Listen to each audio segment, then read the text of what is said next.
저희들이 그 포럼을 준비하면서 발표를 부탁드릴 때 정책 재원까지 포함해달라는 부탁이 얼마나 큰 무게로 다가갔을지 저희도 알기 때문에 좀 많이 죄송스럽기도 했습니다. 그래서 홍 박사님께서 주신 정책 지원뿐만 아니라 다양한 부분에서 정책 의견 좀 듣고자 저희들이 오늘 패널 토론은 약간 발표 자료에 대한 의견보다는 각 산학연에 계신 분들을 모시고 각 현장에서 느끼신 부분에 대한 현황과 또 그에 따른 또 재연이 있으면 재연하는 방향으로 운영하고자 패널들을 모셨습니다. 오늘 패널 분들은 총 3분을 모셨고요. 첫 번째는 전백은 한국반도체산업협회 실장님 오셨고, 한국공학대학교의 고혁진 교수님께서 모셨고, 한국과학기술연합대학원대학교의 유석현 처장님께서 참석해 주셨습니다. 바쁘신 와중에 참석해 주셔서 대단히 감사드리고요. 그럼 본격적으로 패널 토의를 진행하도록 하겠습니다.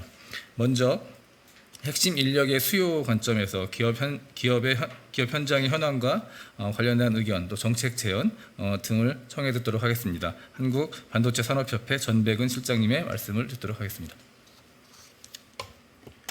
예, 안녕하십니까. 방금 소개받은 한국반도체산업협회 정책지원실 실장 전백은입니다.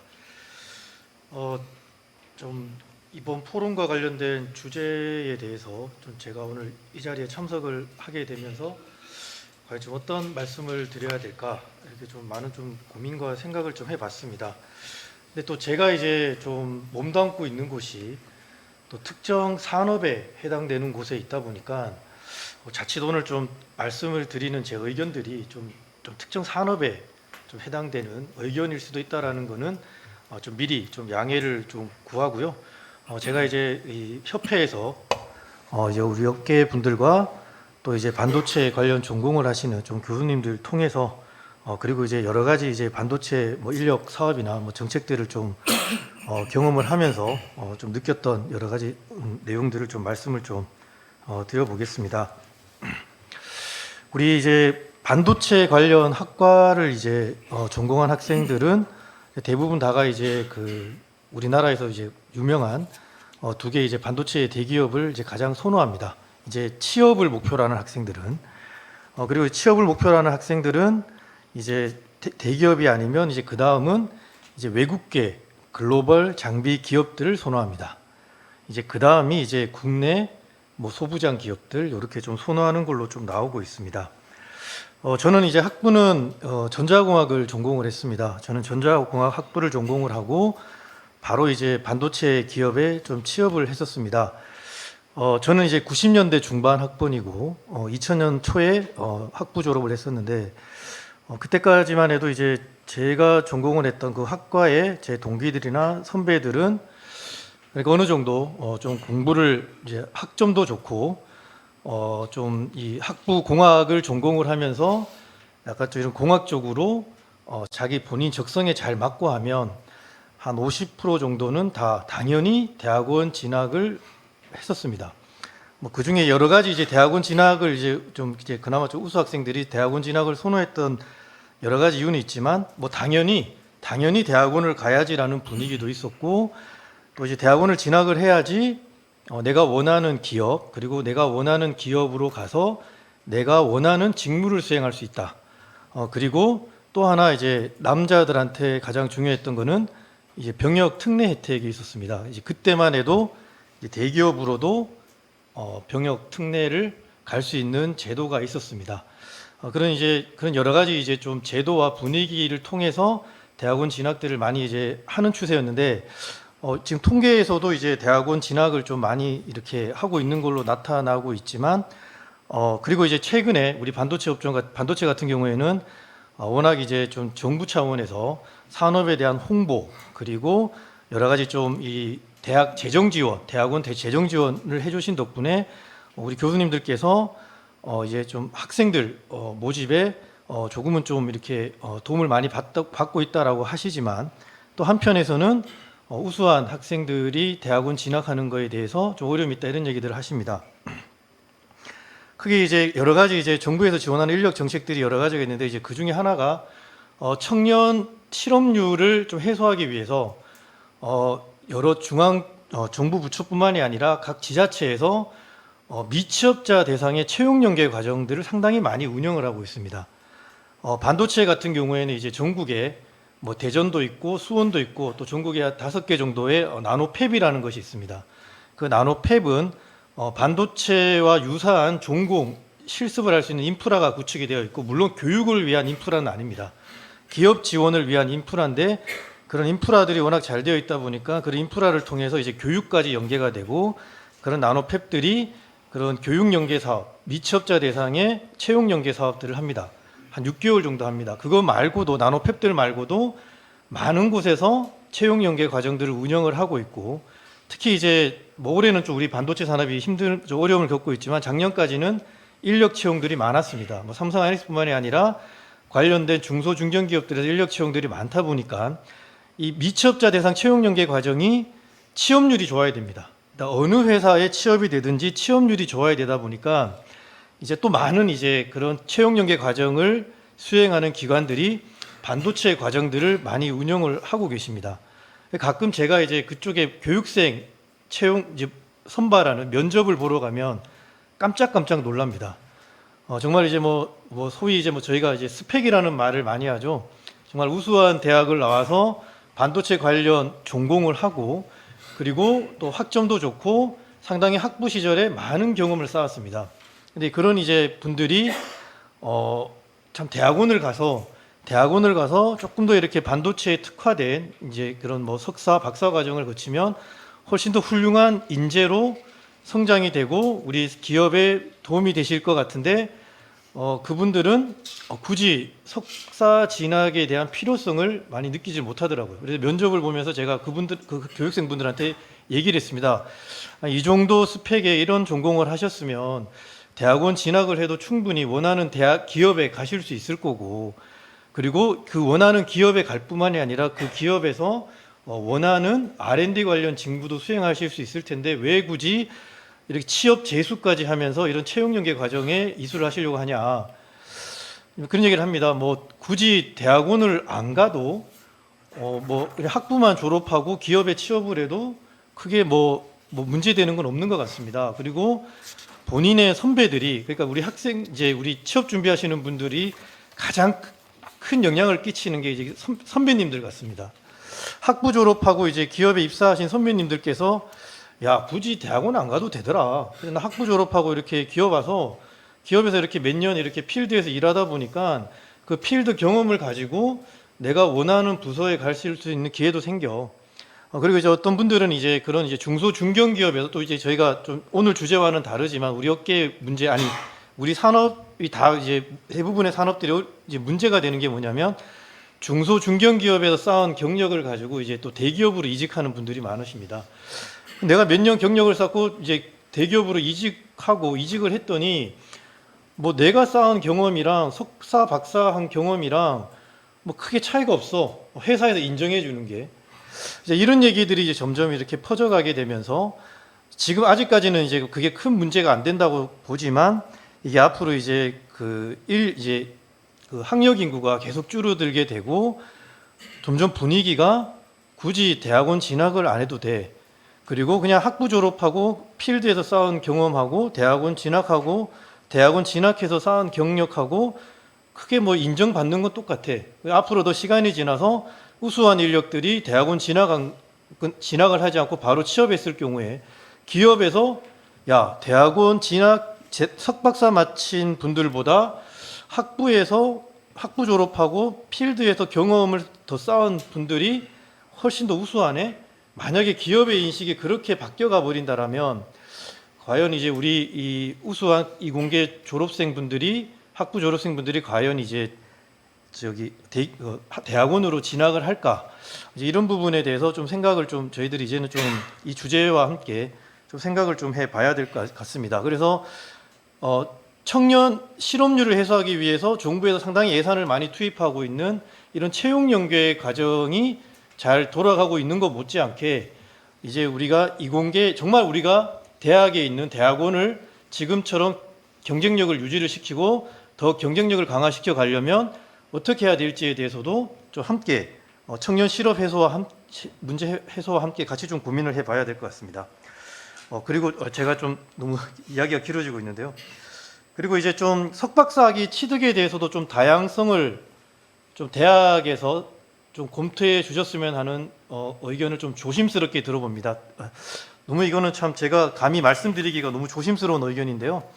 물론 이제 뭐 논문을 가지고 이제 학교를 평가하고 교수님들을 평가하고 그리고 이제 당연히 석박사 학위를 받으려면 이 논문을 취득을 해야 되는 게 그건 당연한 겁니다. 하지만 그 논문이 자꾸 중심이 되다 보니까 이 일부 기업에서는 좀 기업에서 이렇게 하고자 하는 대학과 하고자 하는 어떤 우리 반도체 같은 경우에는 어떤 첨단 공정과 관련된 뭐 여러 가지 프로젝트들 그런데 이제 그런 첨단 공정과 관련된 첨단 칩 설계와 관련된 프로젝트를 수행을 하다 보면 그게 논문이라는 결과물로 연결되기가 좀 어려운 부분들도 없지 않아 있습니다. 그래서 정말 뭐 학문을 위해서 뭐 이렇게 석박사를 하시는 분들은 당연히 깊은 연구를 통해서 이제 논문이라는 결과물이 나와야 되겠지만 또 이제 취업을 원하는 또 이제 그런 이제 분들은 또 기업과의 어떤 이제 논문도 중요하지만 그거 못지않게 기업과 연계 협력하는 그런 형태로 좀 지원되는 부분들도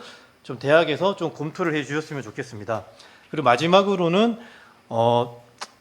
이제 뭐 이런 얘기도 많이 듣고 있습니다. 우리 이제 대학원을 진학하시려는 분들한테 뭐 이제 대학원 랩실을 이제 쇼핑한다라는 이야기들을 많이 듣고 있습니다. 그래도 저희 반도체 쪽은 좀 많은 이제 대학원 쪽에 많은 재정 지원을 해주셔가지고 도움을 받고는 있지만 이제 좀 그래도 학생들은 저 교수님 랩실 저길 가야지 내가 석사를 하는 동안 박사를 하는 동안 정말 다양한 경험을 할 수 있고 정말 이제 기업에서 필요로 하는 정말 내가 하고 싶었던 연구를 할 수 있다. 그러려면 결국은 이제 좀 거기에 맞는 이제 재정 지원이 이제 또 들어가야 되는 부분들이 있는 것 같습니다. 이제 많은 이제 뭐 재정 지원 사업을 통해서 좀 대학원에 대한 지원들이 좀 이루어지고 있는데요.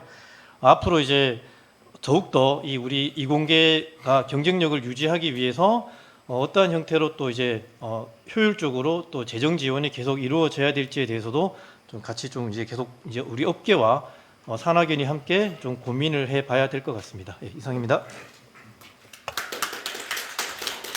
네, 감사합니다. 가장 적극적으로 인재 확보와 인재 양성을 대학과 정부에 요구하고 또 자체적으로 노력하시는 반도체 업계의 내용을 좀 생생하게 들었고요. 이공계 대학원에 대한 그 우수 인력 유치를 위한 그 석박사 처우 개선이나 또 논문 이외의 그 산학 연계 프로젝트를 통한 다양한 학위 취득의 다양성 검토 이런 것들을 제안을 주셨습니다. 특히 지금 아까 발표에서도 그 이공계 그 석박사 과정이 좀 증가 추세에 있긴 있지만 사실 박사 증가의 상당 부분은 재직자들이 박사학위를 받는 것 때문에 박사학위가 늘어나고 있는 거기 때문에 산업계의 수요에 맞는 그 대학원의 역할 부분에서도 좀 더 고민해 볼 여지가 있는 것으로 보여집니다. 감사합니다. 다음은 한국공학대학교의 고혁진 교수님께서 핵심 인력의 양성 주체이며 공급자인 대학의 상황과 관련한 정책 제안을 해주시도록 하겠습니다. 네, 안녕하세요. 한국공학대학교의 고혁진 교수입니다. 그 과학기술 인재는 뭐 중요하다는 건 저희들이 다 알고 있고요. 제가 작년에 연구를 한 게 있어서 그때 좀 고민했던 내용들을 좀 몇 가지 말씀드리겠습니다. 그 사실 자체 생산이 부족하면은 일단 기본적으로 있는 거를 나가지 못하게 하고 그 다음에 사실 수입하는 방법밖에는 없거든요. 이제 그런 관점에서 봤을 때 그 이제 두 가지 지표가 있더라고요. 이제 스위스 국제경영개발원에서 고급 두뇌 유출 지수하고 해외 고급 숙련 인력 유인 지수라는 게 있습니다. 그래서 제가 4년 전인가 조금 데이터는 오래됐는데 이제 브레인풀 BP 플러스 사업을 기획을 하면서 이때 찾았던 데이터인데요. 그 고급 두뇌 유출 지수는 저희가 54위입니다. 물론 이게 17년 데이터긴 한데요. 12년에 49위에 비해서 많이 떨어지고 있고 아마 지금은 더 순위가 더 처졌을 것 같고요. 그다음에 이제 두 번째 해외 고급 숙련 인력 유입 지수는 12년도에 29위에서 17년도에 48위. 결국 이 말은 뭐냐면 나가고 싶어하고 고급 인력들은 나가고 가고 싶어하고 그 다음에 외국에 좋은 인재들은 우리나라에 좀 정주하기 싫다 이런 데이터인 것 같거든요. 조금 데이터를 구체적으로 살펴보면 이제 18년도에 연구재단에서 조사한 결과인데요. 이제 16년 기준으로 한국인 이공계 박사 취득자의 이제 67%가 돌아가기 싫다, 난 미국에 남고 싶다 그런 얘기를 했고, 그 다음에 이건 스태피에서 이제 16년도에 조사한 거 보니까 국내 외국인 전문 인력의 이제 64%는 한국에 비자 얻지 않거나 다시 우리나라로 돌아갈래, 이제 이민을 비희망하는 걸로 이제 나타났습니다. 이제 그래서 결국 아까 우리 홍 센터장님이 말씀하신 것처럼 이게 구조적으로 인구가 감소되는 상황에서는 일단 양적인 부분이 중요하고요. 그래서 나가는 거를 조금 못 나가게 하고 그것도 중요하지만 좀 외국의 우수한 석박사 인재들을 정말 적극적으로 유입을 하는 게 저는 단기적으로는 가장 효과도 좋고 좀 가장 중요하다라고 판단이 듭니다. 저희 학교 같은 경우는 사실 이제 외국인 유학생을 이렇게 재작년부터 이제 본격적으로 받기 시작했거든요. 제가 이제 학부장을 하면서 이제 외국인 유학생이 한 5명 정도가 되는데 말이 안 통할 때는 참 얘네 어떻게 졸업시키지 되게 걱정이 많았거든요. 근데 한 1년 지나고 말이 통하기 시작하니까 느낀 게 그냥 우리나라 학생보다 더 똑똑하더라라는 생각이 많이 들더라고요. 특히 이런 말하면 그렇지만 이렇게 핵무기 갖고 있는 나라들, 파키스탄이라든가 인도라든가 이 친구들은 되게 똑똑한데 이제 그건 알겠는데 너무너무 케어하기가 힘들어요.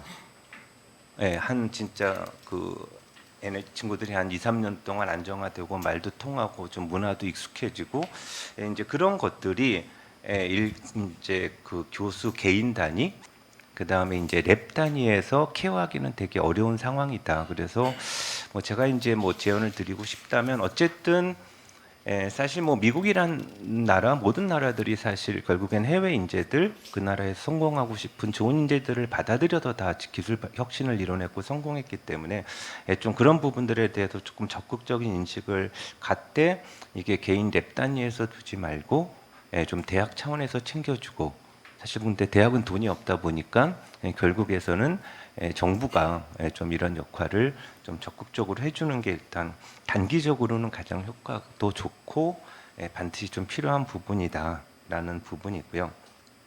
이제 두 번째는 조금 이제 좀 출구를 조금 다양화해서 조금 석박사생들한테 이 졸업했을 때 좀 매력적으로 느꼈으면 좋겠는데요. 의사가 다들 가고 싶어하는 이유는 일단 의사가 되기만 하면은 정말 얼마 전에 우리 신문 공고 신문에서 많이 봤잖아요. 그 지방에 이제 3억 6천인데도 불구하고 안 간다는 그런 뉴스를 보면은 저도 다시 지금 해갖고 가고 싶은 그런 생각이 들 정도인데 그러면 석박사생은 많죠. 근데 제가 3년 전에 이제 청년 과학자 인식 조사를 연구재단에 의뢰를 받아서 했는데 석박사생의 특히 이제 박사생의 대부분은 교수가 되고 싶어 하더라고요. 근데 이제 교수라는 갈 수 있는 티오는 너무 적기 때문에 되게 이제 많이 좀 힘들어하는 거를 느꼈는데, 그러니까 하지만 이제 최근에 보면 이제 교원 창업이 되게 활성화되고 있잖아요. 이제 랩 단위 이제 창업이 활성화되면서 데이터를 보니까 이제 기술 특례 상장 21년 말 기준으로 이제 143개가 있는데 그 중에서 45개인 31.5%가 대학 기술 기반 창업, 교원 창업입니다. 그리고 이제 팁스 창업팀 1234개 중에서 342개, 거의 30%가 이제 교원 창업, 대학원생 창업이거든요. 이제 그래서 그러니까 대학원을 너네들이 가게 되면은 물론 교수가 되는 게 제일 좋고 좋은 길일 수도 있어. 하지만 그런 모델을 보여주는 거죠. 야, 그 길은 조금 힘들긴, 일단 티오가 너무 적으니까 한번 너네들이 이제 창업이라는 것도 한번 해보면 좋을 것 같아. 이렇게 선배들 보니까 이거를 통해서 몇백억, 몇천억을 벌었고 차라리 교수가 되는 것보다 훨씬 더 행복하게 지금 살고 있어. 이제 그런 것들에 대한 길이 있다라는 거를 조금 알려주면 좋겠고요. 아까 뭐 홍센터장님 자료에도 나왔지만 그래도 좀 기업가 정신 교육, 좀 창업 교육을 좀 진로 차원에서 이렇게 좀 하면 좋겠다. 그래서 제가 오래전부터 얘기하고 있는데 지금 R&D 과제를 수주하게 되면은 뭐 거기 연구 책임자뿐만이 아니라 이제 석박사생들이 뭐 연구 윤리 교육이나 이런 것들을 의무적으로 받거든요. 그때 한 2시간 정도 좀 기업가 정신 교육을 넣어서 좀 의무적으로 이렇게 석박사 과정에서 랩이 갖고 있는 기술을 갖고 창업해서 성공한 그런 좋은 사례들 뭐 그런 것들 알려주면은 이제 석박사생들도 좀 더 매력적으로 느끼고 좀 더 좋은 인재들이 좀 많이 가지 않을까라는 게 이제 두 번째 생각을 해봤고요. 이제 세 번째는 그 석박사생들이 갖고 있는 또 가장 큰 애로사항 중에 하나가 이제 교수님 시키는 과제로 이제 참여만 하고 있잖아요. 근데 사람이 성장할 때는 조그만한 거라도 자기가 책임을 갖고 하는 게 되게 중요할 것 같거든요.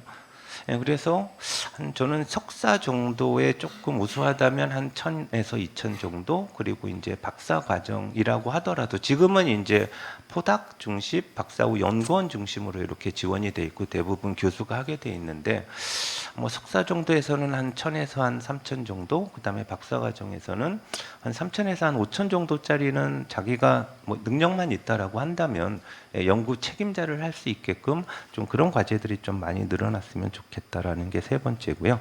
이제 마지막으로 이제 네 번째는 어쨌든 지금 이 환경 변화, 기술 변화가 워낙 좀 빠르게 일어나다 보니까, 그러니까 제가 말했던 첫 번째는 이제 좀 수입을 조금 해서 일단 부족한 공급을 메끼자. 그 다음에 이제 두 번째는 조금 매력적으로 만들어서 기존에 있는 자원들이 조금 이공계로 많이 진입하게끔 하고, 뭐 과제 같은 거를 할 수 있게끔 해서 조금 역량을 키우자. 그 다음에 마지막으로 기술이 빠르게 변화하다 보니까 현재 지금 있는 인력들을 뭐 경력 전환 교육이나 뭐 신기술 교육 이런 쪽으로 이렇게 좀 바꿔 나간다라고 한다면 굳이 이제 신규 유입뿐만이 아니라 좀 그런 관점에서도 한다면 좀 이공계 그 대학원 이제 인력 부족 문제, 핵심 연구 인력 고갈 위기를 조금 일정 부분은 좀 극복하지 않을까 이렇게 상원에서 말씀드립니다. 이상입니다. 네, 다양한 정책과 제언을 나눠서 좀 자세하게 설명해 주셔서 감사드리고 저희들도 많이 참고가 될 것 같습니다. 마지막으로 그 UST의 유석현 교수님의 토론을 듣겠습니다. 교수님은 민간기업 기술연구소 부원장으로도 계셨고 현재는 이제 정부 출연연구기관에서 공동으로 설립한 전문 대학원대학교의 산업혁명처장으로 계시기 때문에 이 경험을 바탕으로 해서 출연연의 요구와 역할 그리고 그런 부분을 종합적인 제언을 좀 해주셨으면 감사하겠습니다. 네, 안녕하세요. 방금 소개받은 국가연구소 공동부설대학원인 과학기술연합대학원대학교 UST의 협력처장 유석현입니다. 저희 지정 토론 주제는 이공계 대학원 교육의 한 축을 형성하는 출연연의 역할과 또 국내 외국인 유학생의 관련된 두 가지에 대해서 토론을 할까 합니다. 네, 출연연 기반의 이공계 과학기술 인재 양성 플랫폼이 지산학년 시대의 중심으로 부상을 하고 있습니다. 저희 첫 번째 말씀을 드리겠습니다. 출연연의 인력 양성 시스템이 이공계 고급 인재 양성에 기여하고 있는데요. 디지털 혁신 시대의 교육과 연구의 경계가 사라지고 있습니다. 대학은 교육 기반에서 연구로 영역을 확대하고 있고요. 출연연은 연구 기반에서 교육으로 영역을 확대하고 있습니다. 교육과 연구가 둘이 아닌 하나로 수렴하는 추세가 가속되고 있죠. 굉장히 바람직한 현상으로 생각됩니다.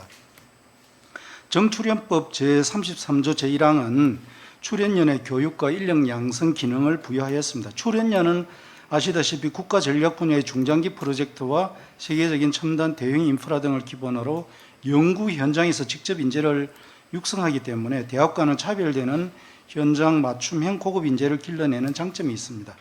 국가과학기술연구회 산하의 25개 출연연에서 육성 중인 인력은 2021년 6월 기준으로 약 3,600여 명에 이릅니다. 이는 일반 대학원 전체 이공계 학위과정 약 9만 명의 4 내지 5%에 이르는 규모로 현재 비율은 좀 적은 것 같습니다만은 과거 5년 동안의 연평균 성장률이 50%를 상회할 정도로 굉장히 성장세가 높기 때문에 앞으로 출연연의 교육과 인력 양성 기능은 더욱더 확대될 것으로 예상이 됩니다.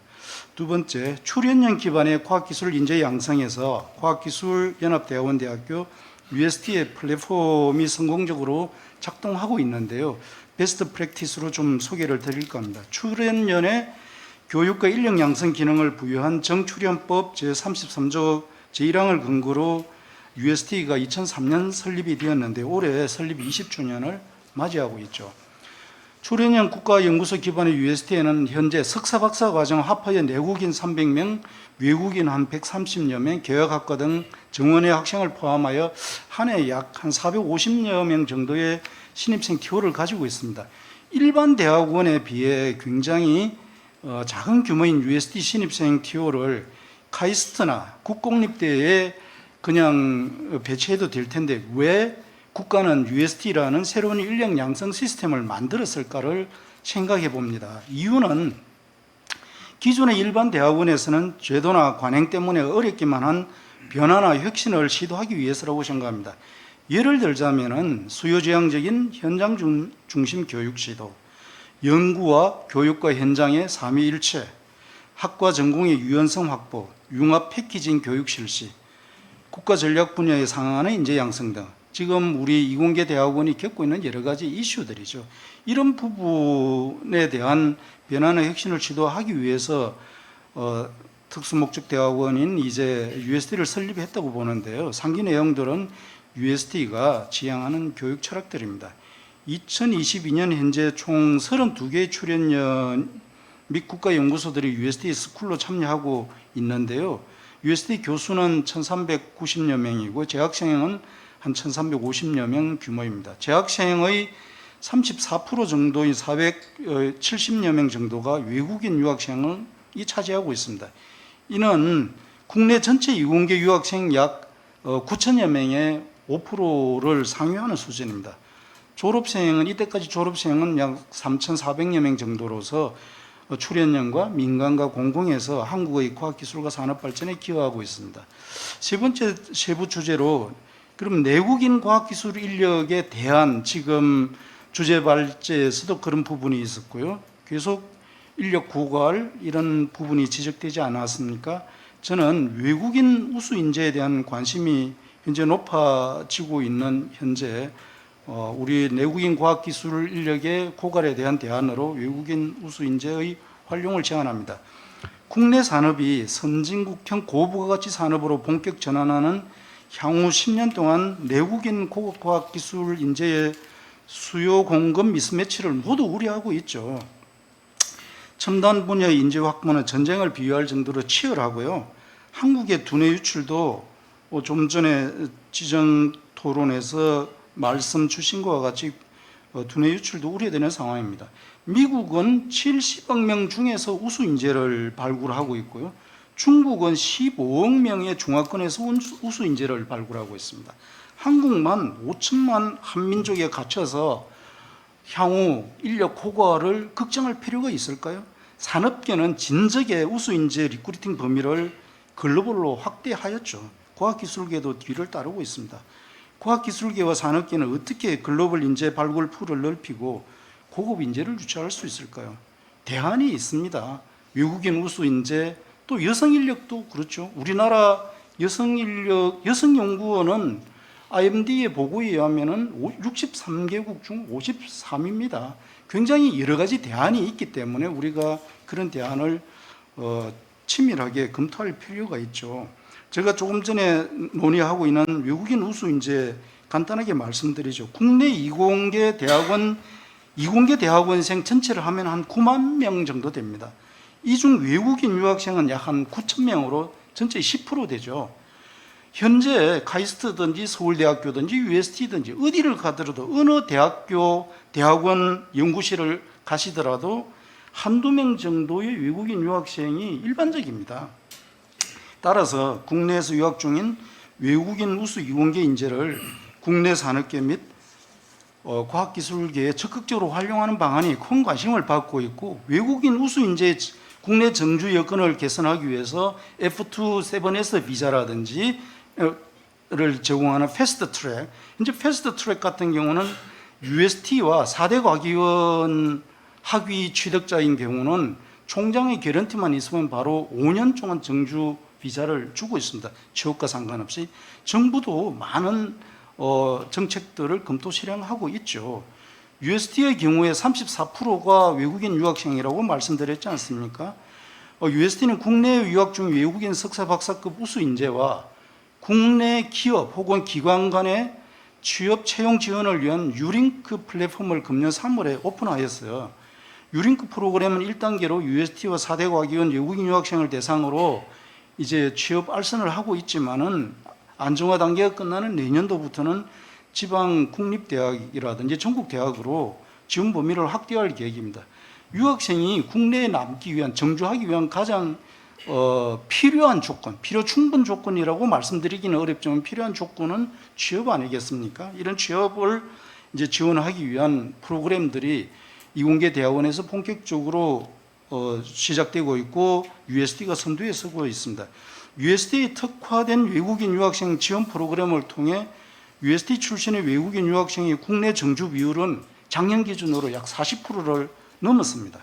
이는 국내에서 학위 과정을 마친 후 국내에 취업하거나 진학하는 등의 형태로 국내에 정주하는 평균 외국인 유학생의 정주 비율 약 17% 정도에 비해서 굉장히 높은 값을 보이고 있습니다.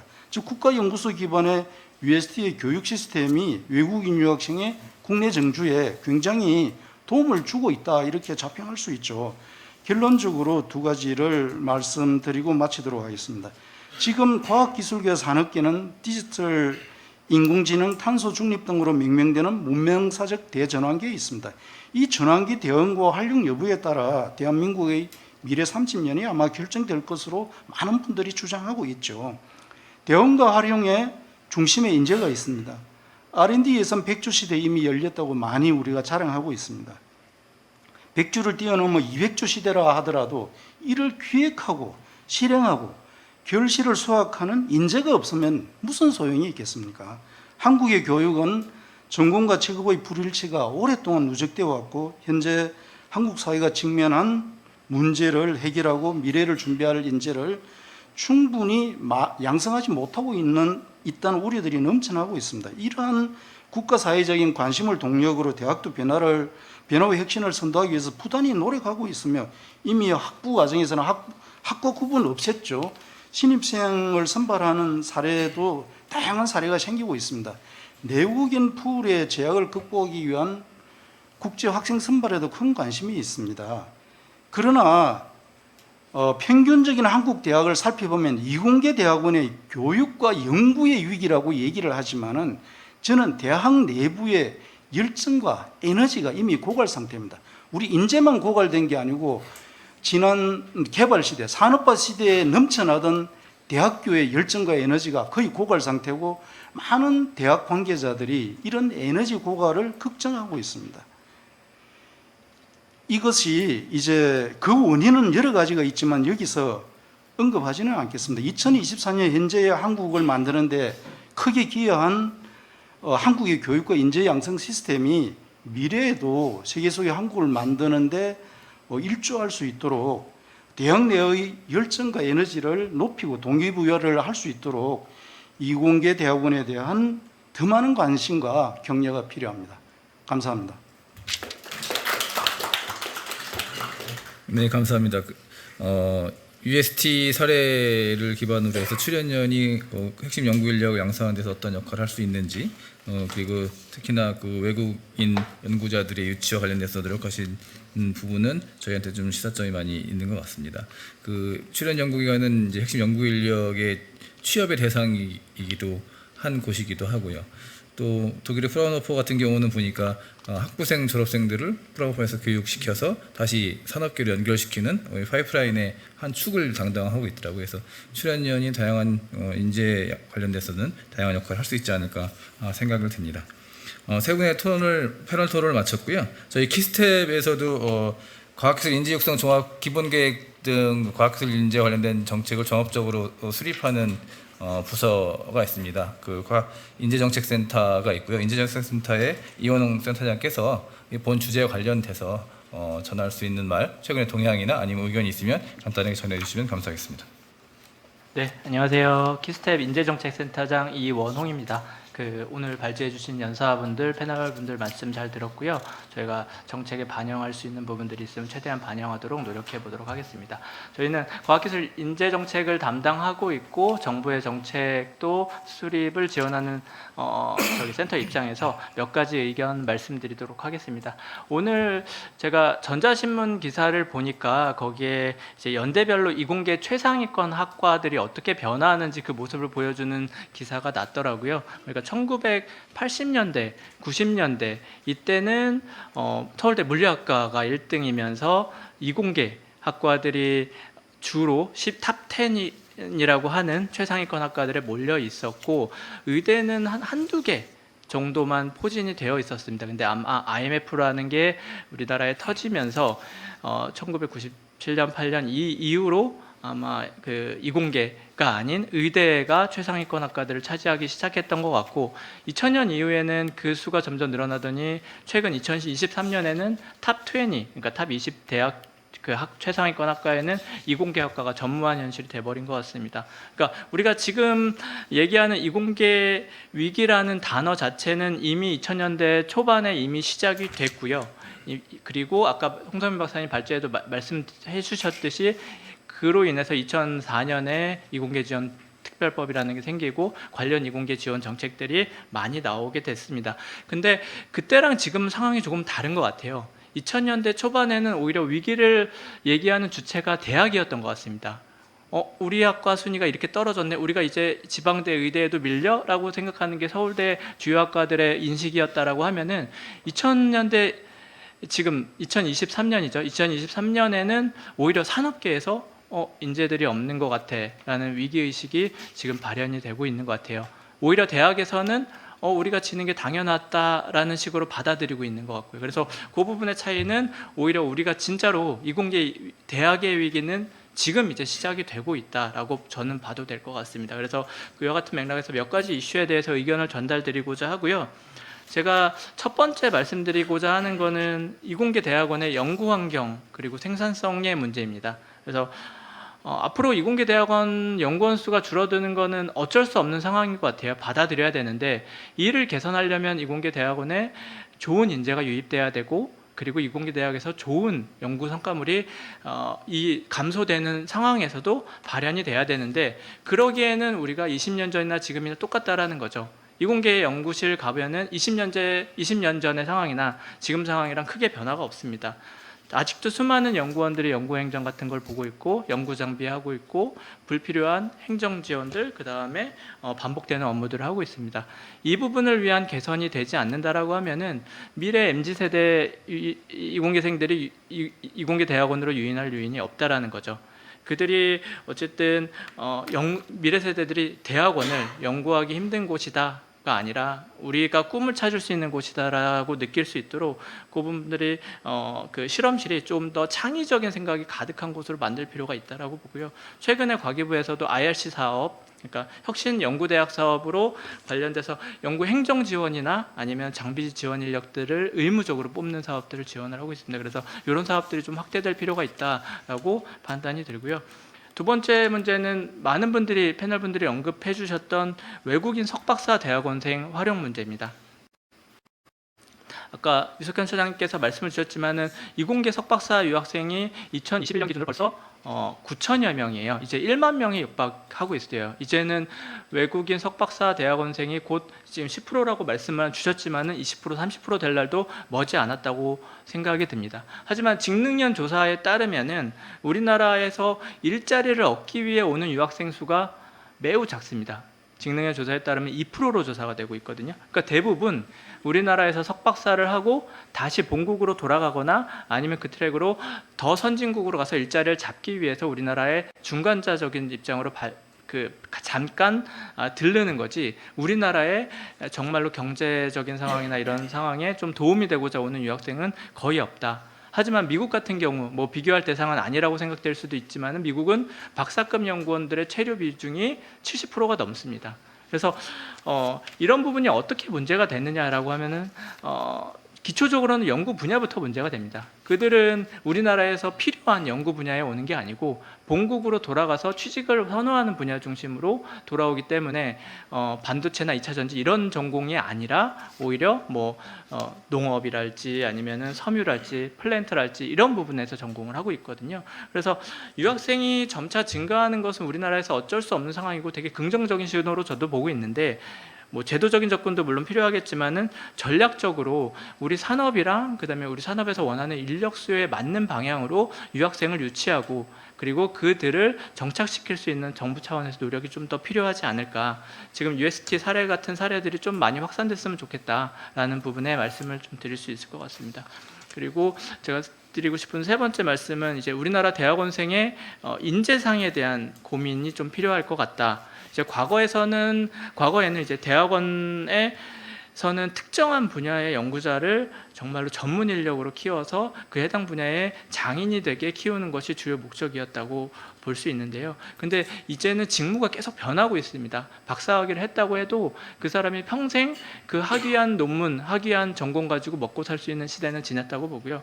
OECD에서도 향후 10년간 35%의 직무가 변할 것이라고 전망을 하고 있거든요. 그래서 과학기술 분야에서도 좀 유연한, 그 다음에 전환 가능한 스킬이 좀 중요해질 것 같습니다. 그리고 실제로 저희가 4차 기본계획을 수립하면서 기업들 현장에서 물어봤을 때 기업들의 의견은 대학에서 할 수 있는 거에 조금 더 집중을 해줬으면 좋겠다.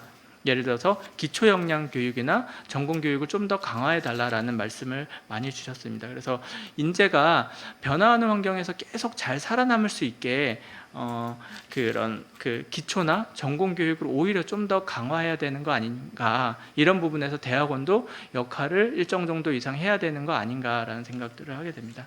그리고 이제 마지막으로 그 이공계 대학원의 역할에 대해서도 좀 근본적으로 좀 살펴볼 필요가 있을 것 같습니다. 지금까지 아까 전백은 실장님도 말씀을 주셨는데 지금까지 이공계 대학원은 논문 중심으로 학자 양성을 하는 곳이라고 모든 대학원들이 그렇게 운영이 되고 있습니다. 하지만 앞으로도 이러한 역할 중심으로 모든 대학원이 똑같이 천편일률적으로 운영이 돼야 되는지는 한번 다시 생각해 볼 필요는 있을 것 같고요. 지금까지 대학원생들이 계속 증가했음에도 불구하고 현장에서는 계속 인력 부족 문제를 얘기하는 게 근본적으로 무엇 때문인지도 생각해 볼 필요는 있습니다. 과거에는 많은 인력들이 나오고 산업도 성장하면서 그 인력들이 많이 나오면 산업계에서 어떻게든 쓸게 라는 차원이 강했다라고 하면 이제 산업에서 요구하는 바도 되게 구체적이고요. 그리고 인력들도 줄고 있으니까 보다 효율적으로 활용할 수 있는 방안이 필요하다고 생각이 듭니다. 그래서 일본 같은 사례를 한번 참조해 볼 필요는 있을 것 같은데요. 일본은 지금 대학의 사례를 크게 두 가지로 구분을 하고 있더라고요. 그래서 세계 최고 수준의 탁월 연구대학을 육성한 트랙이 하나가 있고요. 그 다음에 지역의 연구 중심 대학과 지역 산업에 이바지할 지역 핵심 특화 연구대학으로 크게, 그러니까 탁월 연구대학, 그 다음에 지역 특화 연구대학으로 좀 나누고 있습니다. 그래서 지역 특화 연구대학은 지역 산업에 성장할 인재들을 키우고 있고요. 이렇게 저희도 이제는 대학이 천편일률적으로 대학원이 천편일률적으로 논문 중심으로 학자 양성을 하는 것이 아니라 조금 더 그 지역이나 산업계의 사회의 특성에 맞게 조금 더 특성화할 필요가 있지 않나, 대학원도 그렇게 생각이 되고요. 그리고 재직자 재교육도 대학원에서 좀 적극적으로 할 수 있도록 그렇게 좀 추진할 필요는 있다고 생각이 됩니다. 그리고 아까 홍성민 박사님이 잠깐 말씀 주셨는데 어쨌든 R&D 지원을 받은 사람들이 어떻게 성장해 나가는지에 대한 가장 기초적인 통계가 없다라고 말씀을 주셨는데 저희가 그 부분은 과기부랑 지금 개선하는 작업들을 하고 있고 얼마 뒤에 이제 뭐 방안에 그런 구체적인 과제들도 포함할 수 있을 것 같습니다. 저희가 오늘 많은 얘기들 감사하게 잘 들었고 정책적으로 반영할 수 있는 내용들은 최대한 저희가 반영해서 주무부처인 과기부랑 협의해서 의견을 한번 제시해 보도록 하겠습니다. 예, 감사합니다. 네, 감사합니다.